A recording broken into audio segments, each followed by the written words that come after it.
بسم اللہ الرحمن الرحیم۔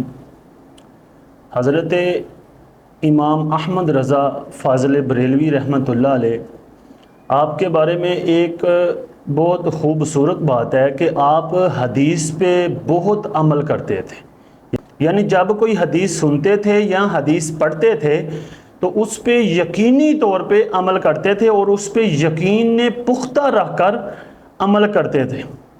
اس پہ ایک بہت ہی خوبصورت واقعہ ہے اور یہ سن کر آپ کو پتہ چل جائے گا کہ حدیث پر اور نبی علیہ السلام کے فرمان پر امام احمد رضا فاضل بریلوی رحمۃ اللہ علیہ کا یقین کتنا پختہ تھا۔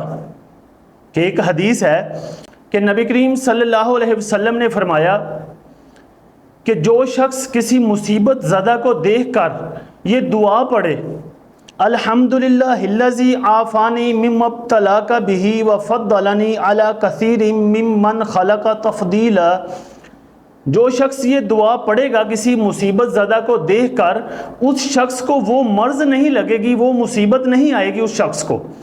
جب یہ اعلیٰ حضرت علیہ رحمہ نے حدیث پڑھی اور یہ دعا بھی پڑھی، آپ نے ایک طاعون زدہ کو دیکھ کر دعا پڑھی، یعنی بریلی شریف میں آپ کے زمانہ میں طاعون آیا۔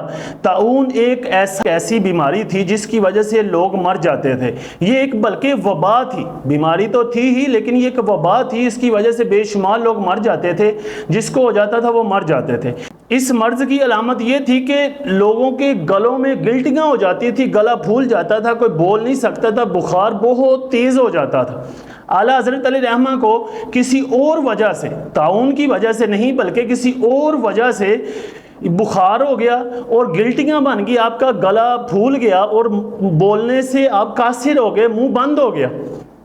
آپ کے چھوٹے بھائی حضرت حسن رضا خان صاحب علیہ رحمہ ایک حکیم کو بلا کر لائے۔ جب حکیم نے دیکھا تو حکیم نے کوئی 7-8 مرتبہ کہا کہ وہی ہے وہی ہے وہی ہے، یعنی وہی مرض ہے۔ تو آپ فرماتے ہیں کہ میں بول تو سکتا نہیں تھا، میں اپنے چہرے سے اپنے سر ہلا کر یہی کہتا رہا کہ نہیں یہ مجھے نہیں ہو سکتا، بلکہ طبیب غلط ہی کہتا رہا۔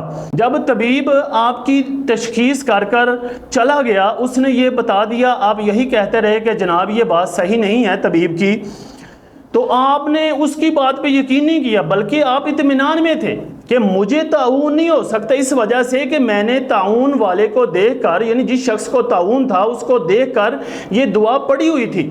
اس وجہ سے نبی علیہ السلام کا جو فرمان ہے وہ بہت پختہ ہے، میرا یقین اس پہ بہت پختہ ہے۔ تو کچھ دن گزرے، ایک دن رات کا پچھلا پہر تھا، آپ بہت پریشان ہوئے، آپ نے دعا کی، اللہم صدق الحبیب وکذب الطبیب، اے اللہ اپنے حبیب کو سچا ثابت کر دے اور طبیب کو جھوٹا۔ آپ فرماتے ہیں کہ اتنی بات ہی کہنی تھی کہ میرے کان کے ساتھ کسی نے منہ لگا کر کہا مسواک اور مرچ۔ کہتے ہیں کہ میری خدمت کے لیے لوگ رہتے تھے باری باری، جو شخص اس وقت تھا اس کو میں نے کہا مجھے مسواک دے، اور مسواک تو آسانی سے اس کو سمجھ آ گئی اشارے کے ساتھ، لیکن مرچ تھوڑی سی مشکل سمجھ آئی۔ جب اس کو مرچیں منگوانی تھی تو بہت مشکل اشارے کے ساتھ اس کو خیر سمجھ آ گئی، مرچیں آ گئی۔ جب مرچ اور مسواک آ گئی تو آپ نے تھوڑا سا منہ کھول کر مسواک کو دانتوں کے نیچے رکھا اور مرچ کو اندر ڈالا تو خون کی الٹی آئی، جو گلٹیاں تھی خون کی وہ سب باہر آ گئی، آپ کو کوئی تکلیف نہ ہوئی۔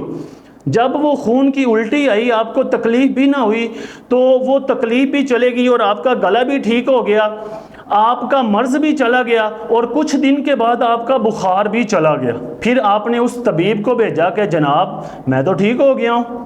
آپ نے طبیب کو پیغام بھیجا کہ جناب میں تو ٹھیک ہو گیا ہوں، مجھے تو طاعون کا مرض تھا، میں نے مر جانا تھا۔